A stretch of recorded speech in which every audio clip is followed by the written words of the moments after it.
Assalamualaikum warahmatullahi wabarakatuh.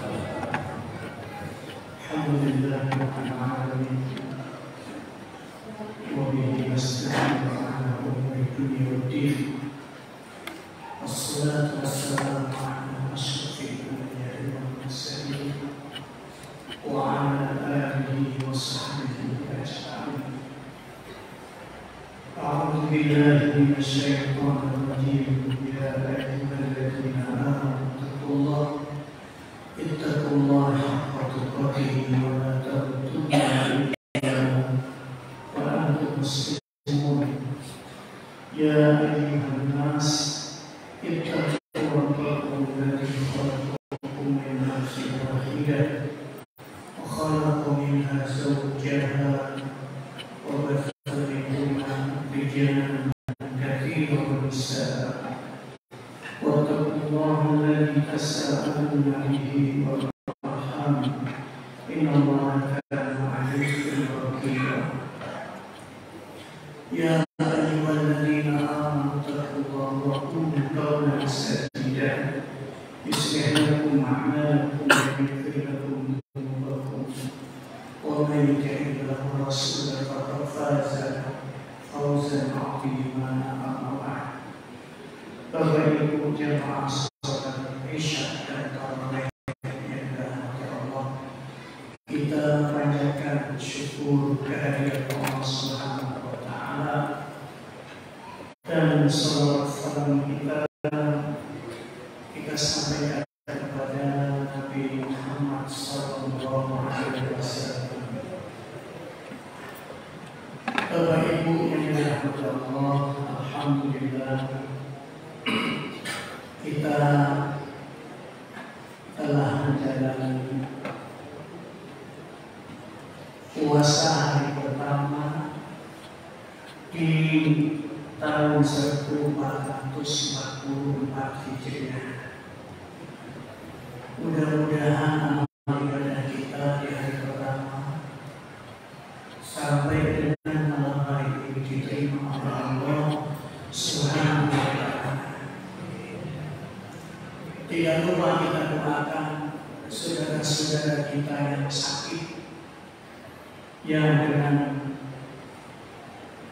takdir Allah tidak punya cita-cita ingin puasa, tapi akhirnya harus ada yang diopnam, harus ada yang tinggal di rumah sakit dalam rangka pengobatan, bahkan ada yang lebih cepat datangnya maut daripada rencana yang sudah direncanakan.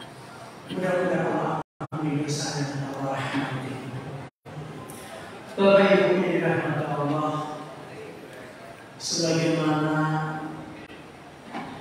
biasanya saya ingin mengajak kepada jamaah sekalian untuk mengambil faedah dari perjalanan hidup para sahabat Nabi.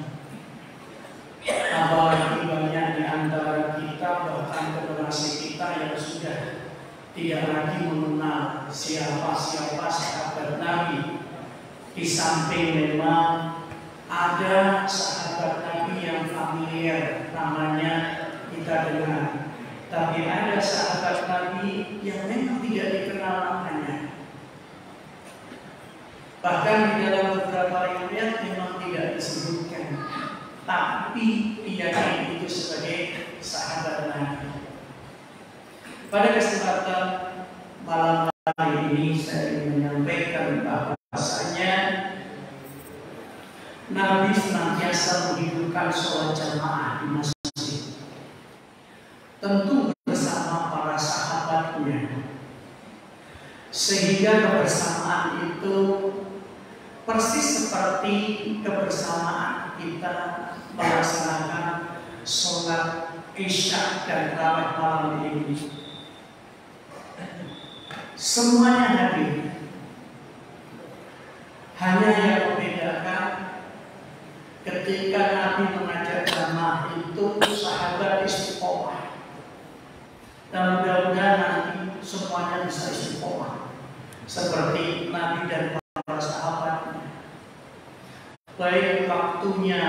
itu sholat maghrib, waktunya sholat isya, waktunya subuh, waktunya zuhur, waktunya asar, kembali ke maghrib lagi. Ada satu sahabat Nabi yang tidak pernah ketinggalan sholat jamaah dan selalu di shaf terdepan di sebelah kanan imam. Berarti kalau di sini sebelah kanan ada Bapak Yasin, ada Pak Pendi yang senantiasa mengambil posisi di sebelah kanan. Bukan bermaksud apa-apa kenapa mengambil di sebelah kanan, karena biasanya yang di sebelah kanan itu tidak banyak bersinggungan dengan jamaah yang lain. Ketika mau keluar lebih mudah karena dekat pintu, ya, ketika mau mulai sholat sunnah atau yang lainnya juga lebih mudah. Di waktu subuh tiba, Rasulullah sudah datang.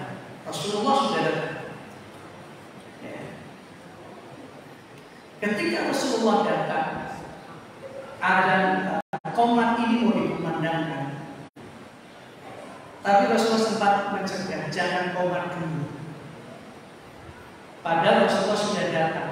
Biasanya kalau Rasulullah sudah datang, itu pasti dikumandangkan iqamah. Kali ini Rasulullah mencegah, jangan qomat dulu. Ada satu jamaah yang belum kelihatan. Rasulullah bertanya, kemana jamaah yang satu ini? Dan ini contoh bagi para imam, bagi jamaah yang lain. Kalau ada satu yang tidak kelihatan, perlu dipertanyakan kemana.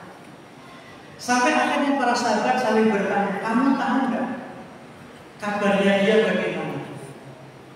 Apakah dia sedang udzur atau dia sedang keluar kota melakukan safar atau karena yang lain? Gak ada yang tahu. Dilihat waktu jamnya sudah mulai agak siang. Kenapa? Karena waktunya waktu subuh. Waktu subuh itu sangat terbatas.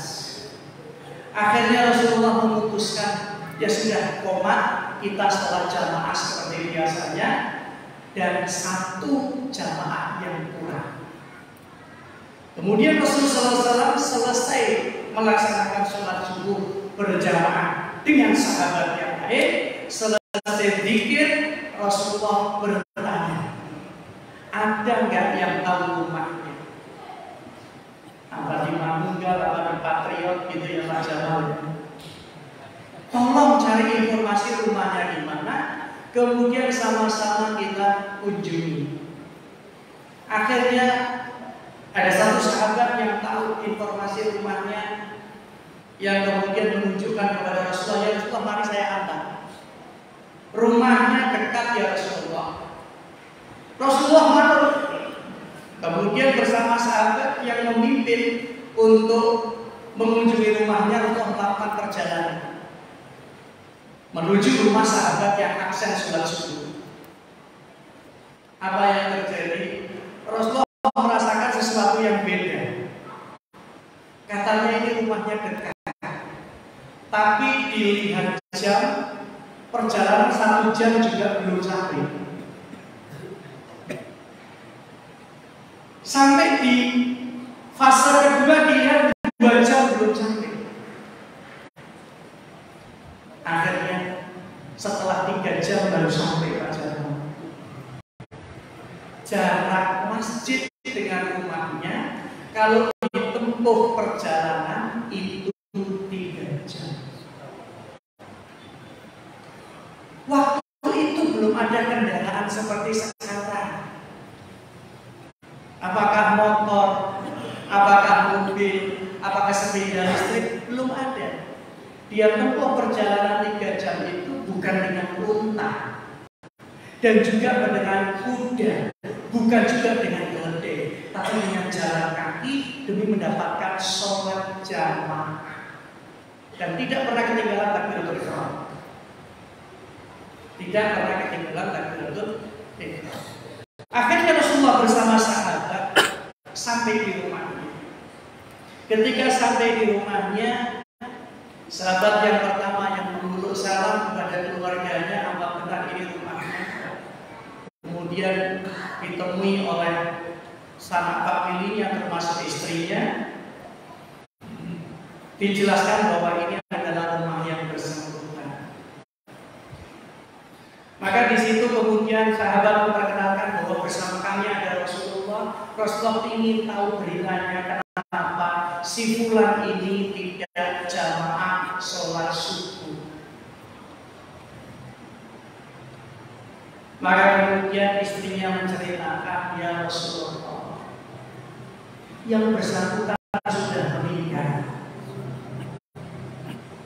Ini satu-satunya sahabat yang tidak sholat jamaah karena meninggal.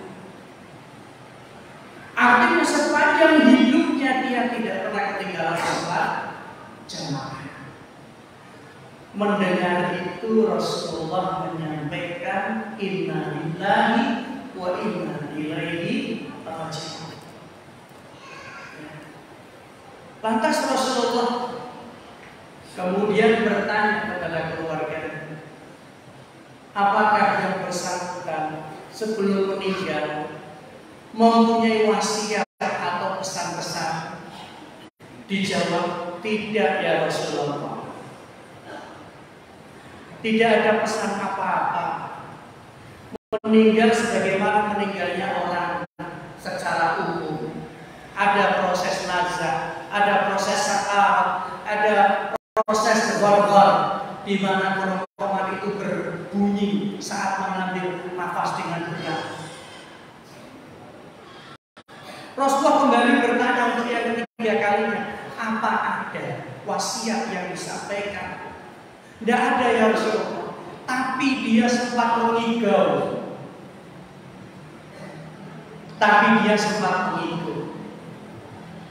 Dan keluarganya nggak memastikan dengan jelas mengigau atau dia apa Pak Jamal bahasa Pekalongannya apa? Ngelindur itu kalau tidur ini orang sakaratul maut. Apa Pak? Orang sakaratul maut apa? Ngomong sesuatu yang tidak bisa dipahami. Ada 3 kata yang keluar dari lisannya di saat sakarat itu. Ya. Yang pertama, kenapa tidak lebih jauh? Itu susah ditafsirkan kecuali atas hidayah dan petunjuk Allah. Yang kedua, kenapa tidak yang baru? Yang ketiga, kenapa tidak semuanya? 3 ini yang disampaikan oleh Rasulullah SAW, dan Rasulullah sementara Rasulullah tidak bisa menjawab. Sampai turun kemudian wahyu dari Allah Subhanahu wa Ta'ala untuk mengungkap rahasia apa di balik kata-kata itu. Kenapa tidak jauh? Kenapa tidak yang baru? Kenapa tidak semuanya? Bapak Ibu,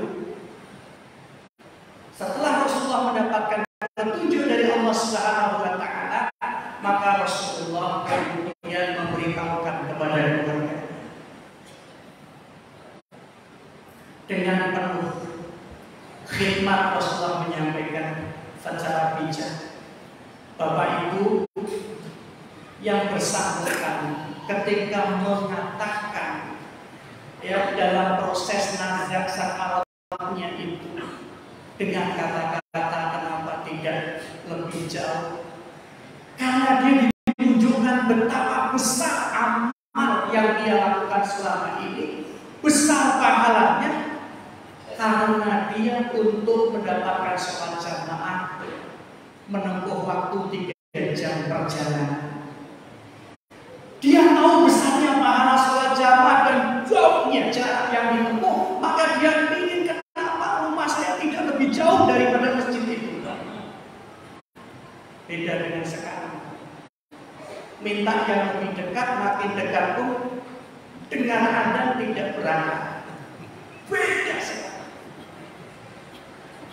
Itu yang digambarkan oleh Rasulullah SAW atas sahabat bernama Thauban. Jadi ditunjukkan pahala-pahala amalnya ketika menjelang kematiannya. Sehingga dia menyesal, kenapa cuma perjalanan itu 3 jam, kenapa tidak lebih dari 3 jam? Kira-kira kalau 3 jam, sini Pekalongan jam. Jalan kaki nggak jalan.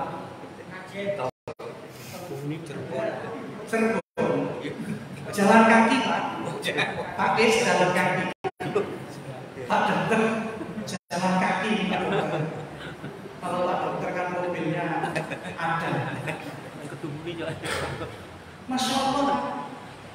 Akhirnya dalam kondisi seperti dia mengatakan, kenapa dulu tidak lebih jauh jalan masjid yang aku tempuh untuk mendapatkan pahala yang lebih besar. Yang kedua, kenapa tidak yang baru? Ternyata suatu ketika sahabat Thauban ini ketika menempuh perjalanan menuju sholat subuh berjamaah di musim dingin, dia menggunakan mantel yang baru di dalam dan yang lama di mana. Maka di tengah jalan ketika melihat ada orang yang duduk kedinginan, dia berikan mantel yang dia pakai di luar karena itu yang praktis. Dia tidak harus membuka yang di dalam. Dia berikan itu kepada orang tua yang menggigil di tengah jalan. Pak, karena yang namanya Saudi ketika musim dingin itu sama dengan Eropa. Apalagi di daerah-daerah perbatasan. Ya, yang setiap habis zuhur pasti hujan dan salju. Seperti daerah Al-Bahar, dan Al-Jaizan. Itu seperti itu, makanya dia mengatakan kenapa yang saya berikan itu tidak yang baru, kenapa yang saya berikan itu yang lama. Itu Allah tunjukkan kalau kamu kasih yang baru itu tentu pahalanya lebih. Dan yang terakhir ketika dikatakan ya kenapa tidak semua, itu diungkap oleh Rasulullah SAW bahwa yang bersangkutan ini pernah suatu ketika dia sedang makan, menikmati makanan yang ada, yang disediakan oleh istrinya. Kemudian ada seorang musafir yang mengetuk pintu rumahnya meminta makan, lantas dibagi 2 makanan. Dia makan separuh dan sisanya diberikan kepada musafir itu. Bapak Ibu,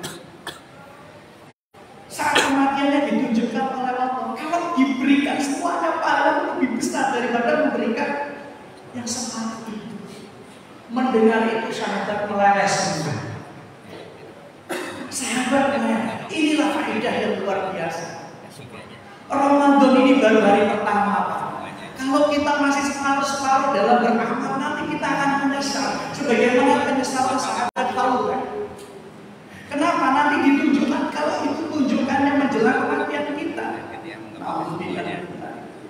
Karena kematiannya tidak bisa kita tunda. Kita masih punya sisa waktu yang panjang untuk Ramadan tahun ini. Waktu yang panjang karena kita baru melewati 1 hari. Nanti apa yang kita lakukan 1 hari yang terlewat ini juga menjelang kematian mungkin akan ditunjukkan oleh Allah. Kenapa di hari pertama kalian seperti ini? Kenapa di hari pertama kalian seperti itu? Menyesal. 1 hari tanpa Quran menyesal. 1 hari tanpa ibadah menyesal. 1 hari tanpa sedekah menyesal. 1 hari tanpa infak sedekah menyesal. 1 hari tanpa sujud menyesal. 1 hari tanpa rukuk menyesal. Karena waktu yang lewat tidak akan kembali. Bapak Ibu, masih ada hari kedua, hari ketiga, hari keempat, dan masih sekedar list amal sholat yang bisa kita lakukan. Maka jangan sampai kita hanya menunggu penyesalan. Berapa banyak orang yang menyesal, ya Allah saya ingin puasa, saya ingin sholat tarawih, saya ingin tadarus, tapi hari-hari awal Ramadan ini diberi sakit oleh Allah. Sekalipun ada penyesalan, akan tetapi harus diimani bahwa semua itu karena Allah Subhanahu wa Ta'ala. Sehingga kita harus ridho dengan apa yang telah ditakdirkan oleh Allah Subhanahu wa Ta'ala. Itulah sahabat yang bernama Thauban. Semoga kita tidak mengikuti seperti apa yang dilakukan Thauban, tapi mengambil hikmah, mengambil pelajaran bahwa kita ketika melakukan satu amal harus maksimal, jangan separuh-separuh. Saya mendengar sendiri, membaca ada orang yang betul-betul ya luar biasa, pokoknya bismillah, air minum untuk masjid Al-Ihsan full 1 bulan ditanggung 1 orang. Barakallahu fikum. Mudah-mudahan itu amal soleh. Ya, karena di sini akan menyelenggarakan buka bersama setiap harinya. Maka kesempatan amal ini luar biasa. Allah suguhkan untuk kita. Kita yang penuh dosa, kita yang banyak hilang, banyak salah, tapi masih dimaafkan oleh Allah Subhanahu wa Ta'ala. Masih dikasih kesempatan untuk berbuat baik dan beramal soleh. Oleh karena itu, mari Bapak Ibu yang dirahmati Allah, manfaatkan waktu yang berharga ini untuk memperbanyak amal soleh dan untuk mendapatkan pahala yang sebanyak-banyaknya dari Allah Subhanahu wa Ta'ala. Barakallahu fikum. Ini yang bisa saya sampaikan. Mudah-mudahan Allah Subhanahu wa Ta'ala membimbing kita, memberikan kekuatan untuk kita semua selalu melakukan amal terbaik kita untuk persiapan akhirat kita. Amin ya rabbal alamin. Subhanallahumma wa bihamdika asyhadu an la ilaha illa anta astaghfiruka wa atubu ilaik. Wallahu a'lam bishawab. Wassalamu alaikum